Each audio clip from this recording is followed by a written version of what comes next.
Biafra, so ladies and gentlemen, this very moment I want to use it to make you to understand that I'm not ignorant of the movement of Charles Soludo against Biafra sovereign nation, and I'm not afraid of Charles Soludo nor any Nigeria politicians for their movements to disrupt and to truncate the young democracy nation, United States of Biafra. I'm ready to do whatever it will take me to ensure the stabilization of the stability, the progress, the unity of Biafrans. See, the most important thing that pains me so much is when I hear that a Biafran man is dead. It pains me so much to hear that an innocent Igbo man is dead, or a child or a woman. So, and I don't feel comfortable with that idea, and therefore I want to inform you this very moment that ọ na-eme nkịta nọrọ na nkịta nọrọ na uche ọ dịka ọ nọ na ụra. Nkịta nọrọ n'uche ọ dịka ọ nọ n'ụra. So I have heard many things about Charles Soludo and his movements to make sure that Biafra Liberation Armies, BDF, Biafra Resistance Forces, and the rest of them are no more. And this was why he decided to import 160-something vehicles, call it armored cars or hillocks, in order to use it to fight Biafra Liberation Forces or Biafra Security Forces. But I want to quickly announce to you that that is not enough reason for anyone to jittery or to begin to look around with fear. That is nonsense, absolutely nonsense. Arrant nonsense. Are you listening to me? If you look here, you can see that Biafra have hillocks already. So then if Charles Soludo as a governor of ANAMBRA state will use Nigeria money or state ANAMBRA state government money to buy 160-something hillocks, is it something to jubilate? Is it something to celebrate? It's only a fool that follows them. I single-handedly provided 50 hillocks, no number, new brown, all right, to ensure that my activities and my men and the women are being carried out successfully in all the Biafra land. In case of any emergency, we are called anywhere, or when the Nigerian military terrorists may come around to molest us, then we will show them something. And let me not talk much. Let me end it on that very 50 hillocks that I bought, new brown hillocks.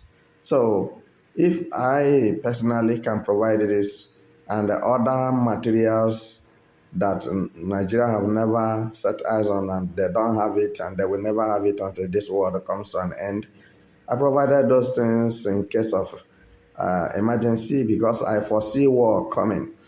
And that is between Nigeria and Biafra again. So then I have to adjust to my ground, precondition myself as a warrior. So I am not talking with mouth. I am functioning alive on ground, on the air, in the sea. So wherever you talk of Air Force, you talk of Navy, you talk of ground soldier, please, I can tell you and I assure you that I have them with me. And these are professional ones, not terrorists, not bandits. And this is why you cannot see them anyhow, because they didn't come for illegal assignment. And as I'm talking with you, some of them are still coming in, because I know that Tinubu and the Southeast politicians have agreed not to release my nnamdikanu, which is going to spell doom to Nigeria. And at the same time, if Mazi Simon Ekpa is not released any moment from now, I don't think even Finland will like to hear what is happening in Nigeria, because they will be blamed for them being aware that Simon Ekpa is moving for the actualization of sovereign state of United States of Biafra. And they supported him from the beginning. Along the line, and very much end, they disappointed him. So their disappointment to Simon Ekpa is not only Simon Ekpa alone. They disappointed millions of Biafrans, which is against my wish. But I don't have anything much to say. But the only thing I will say there is this. When we are claiming indigenship, we are claiming citizenship in another man's country, we should be very careful, because nobody will like you like your own. Nobody will love you like your own people. This is what I believe. So, because in Biafra land, nobody will just walk into Biafra land to kidnap you. I'm telling you that we are going to build Biafra land together, and we are going to make Biafra land a better place for all. And we are going to make Biafra land a place of comfortability. Security shall be all over the place. And Biafra land is going to be another wonderful paradise on earth that cannot be compared with any country on earth, because Biafra is the rising sun, and the sun must shine. And you know, when the sun is shining, darkness disappears. So what I'm telling you this moment is that you should have it in your mind, you know. Moto ndị ahụ Charles Soludo gara aga bute, a ga-emebisi ha, a ga-agba ha ọkụ, o nweghị uru ha ga-aba, nwekwana ihe ha ga-eji ya eme. So ka o dokwe gị anya na dinta na-edo anụ, mana odudu na-edo mkpụrụ amụ dinta. Ka m hapụ ya ka ọ dị ụta, maka na m ekwuo ọtụtụ okwu, o nweghị ihe ị ga-emelinwu. Kama ọ na-adị mma a na-ekwu ekwu, a na-eme eme, nakwana ya ihe eji mara dike, maka na mberede nyere dike, mberede ka eji ama dike. N'otu aka ahụ ka m na-asị ebe ọwụla nọ na-aṅa m ntị, ka osisi dike nwe amaghọ ya, maka na nke ụka ekwuru taa kwuo ya echi, ọ na-asọ n'asụsụ. My brothers and my sisters, for you, those of you who don't understand the Igbo language, I'm not insulting anybody, and you know I'm not that type. But I can never, in my presence, under my eyes, and see a Biafran crying because of what a Nigerian man did to him, or see an Igbo man killed by Fulani. It will not work. We shall smoke them out, we shall chase them, we shall get them wherever they run to, for them to pay for what the atrocities they committed, the genocide they committed, the wardom they committed against Biafrans and Igbos. And that's what I'm telling you now. So let not your heart be fainted. Don't be despair, because you have people with you. So oge ruo ka ebule hụ ndị kpụ atụrụ. So I don't need to talk much, because time is almost there now. We are almost at the moment now, just 2 weeks time. But I know that it have started now. It have already started. What will happen in 2 weeks time? Because our two brothers, powerful leaders on earth, can never be confiscated in the prison, in the custody. Then we will be jubilating, we will be rejoicing. So what I'm telling you this very moment should be very clear to you, that say now, let's assume that Mazi Nnamdikanu is not there, Simon Ekpa is not there, and you are there. So won't you fight for your freedom? Won't you fight for the freedom of Biafrans? Won't you fight for the freedom of Igbos? Won't you protect the lives and properties of Igbos and Biafrans all over the world and in Nigeria as well? You see what is going on today? Nigerians' evil character, Nigerian terrorist government have made South Africa government to be pursuing or deporting Nigerians in South Africa. Go and find out. Nigerians in South Africa are not free today. They are being deported. They are being pushed out of the country called South Africa. So, because their own home called Nigeria is not peaceful. So now how can you progress where there's no peace? How can you move forward where there's no peace? How can you, enlarge your coast where there is no peace? So for this reason, many of our people have decided to live their lives in pains and agony, and it seems like they have no choice. Please, brother, sister, wherever you are listening to me in the whole world, you have a choice and you have hope. So, some of it look mystery to you. For you, sometimes you wonder, you ponder, who is talking like this? Who is this person? Who might be this person? So, I am your brother. I am your brother. I'm an Igbo man from Ndobonyoma around this zog. My name is Meto Maribe Uche. So, and I am a warlord, a warrior. Though in my profession in life, I read medicine. I'm an epidemiologist by profession, and at the same time I read pharmacologist as as somebody who produces medicine and what have you.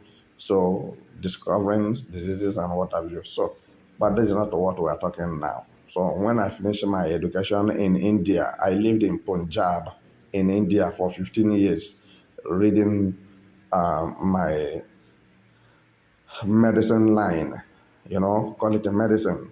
That is what it is. So what I'm trying to tell you is that it's not that anyone is poor. Nobody is poor, but by the grace of God. Yeah, good morning, Mr. Christian. Simon Ekpa get people that are lobbying for Biafra, and it is a plus. The way Simon Ekpa is going international, and it seems he's making this agitation a serious international issue by employing international lobbyists to make sure that Biafra is recognized at the world stage. Let's get a reaction. Now, thank you for that wonderful question, the anchor of this great platform. First and foremost, I want to say Simon Ekpa has come out to say, or has outlined countless times, that he said that the Nigerian government cannot win Biafra with a barrel of gun for the second time. Now when he said that, see, Nigerian government cannot win Biafra with a barrel of gun, it means that nobody needs to die for them to exit Nigeria. Now, Ojukwu fought Biafra in a different dimension. Now, nnamdikanu did it via his own dimension. So Ekpa is taking it globally. And now, we've seen world body recognize Biafra.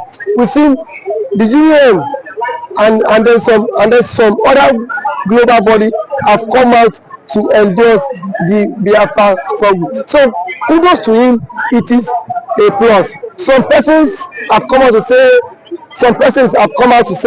that Simon Ekpa should be discredited, the likes of Ohanes Ndigbo and that of the southeastern governors. But my question is that you said Simon Ekpa should not be taken serious. Then who should be taken serious? The government who is not willing to protect our people? Is it the people who have refused to speak up when the Igbo man has been marginalized in the country? Is it the same governors who have become a tools in the hands of their Fulani master? So for you to even have a character like Simon Ekpa and nnamdikanu to have come out to say enough is enough, that we are tired of this contraption called one Nigerians, it shows that these people have this mindset that see they can no longer be slave. So for him to have even gone as far as to hire lobbyists that will speak on behalf of Biafra in the world uh, uh, sorry, in the UN summit. To me, it's a plus, and that alone, the voice of Biafrans will be heard globally, and the voice of an Igbo man is also being heard globally. Now, let me take it back the line. When Southern Sudan and South Sudan wanted parted ways, nobody killed each other. Nobody go through the route of violence. It was done amicably. So Samonapa is doing it amicably for him to convince world leaders that this thing is possible. And why the government of the day, the present government of Nigeria, are not seeing it that way. Thank you. You can also to the government, to the Nigerian government be worried about this? why would they be worried? The same people have sent assassins to kill Samonepa. Now only he has escaped. So see, one thing about it is that the government of the day, they are panicking. There's panic. You know what it is now? Say a particular tribe or a major tribe to exit your country. You know how an Igbo man is. You know the investment of an Igbo man is in the country. Now imagine in Nigeria without an Igbo man. Let's just imagine that. I mean, dominance. That means the Hausa man would now dominate virtually every government parastatals in Nigeria. So now the reason why the Igbo man is still believe that's Nigeria is because the Igbo man is still in the contraption called Nigeria. But eventually, if the Igbo man leaves, my brother, the Yoruba man will know the true meaning of Nigeria, and then we now know who owns Nigeria. Just like what Angwabula said, he said they are not scared of the Igbos parting, exiting Nigerians. That was what he said. He said they are not scared. Indirectly, that means the other tribe would not have sense of belonging in the country. And we know it. We know it. I know it too. And every man now has the spirit of dominance. You cannot dominate him. If a Fulani man has the spirit of dominance, for you to dominate him, it will take ages. In terms of population, you cannot dominate them. So one thing is that Ojukwu have foreseen this whole thing. That was why he championed this Biafra struggle. And now, gradually, it is now becoming a reality in this contraction called Nigeria. Now, there are some Igbo men are even tired of the system called Nigeria. Just because they feel their brother is still in president. Man, my brother, I can bet you, come 2027, the Yorubas will be championing the Oduduwa Republic more than the Igbo man. I can bet you that. That I'm very certain of. Yes, we will championing because it is certain when their president, when their brother is being kicked away from the presidency, already there is a plot, and which he himself cannot escape. The president himself knows that there's a plot, and then the big shots in the north are forming alliance. You know it. RFI, a powerful influence in the north, is not in the league. Sorry, is not in good terms with the president. And now nobody can take that factor. What RFI did. Honestly, that made President Tinubu emerge as the president via his own influence. And then we have also the likes of Angulai, which is the chairman of the Northern Others Forum. He said, post that election, that the Northern Others Forum supported Tinubu, but come 2027, Tinubu will not get their support. So what does that mean? Now what?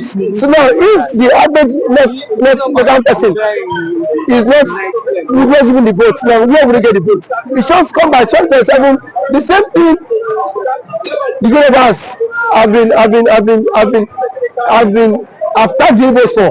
Now they will be the master mind of it, because I can bet you by 2027 Yoruba will stop, and that's the slogan that will continue to trend, is that we are tired of the country, we want to follow the suit of the government and exit the country, and then the government now will not take them, thank them for being unserious, because now that the government is championing for the exit, we are saying the government is not serious. Yeah, there are claims that the government is not serious, but I can bet you when the system will also catch up with you, then you will know why the government has been championing to exit. Thank you for always coming.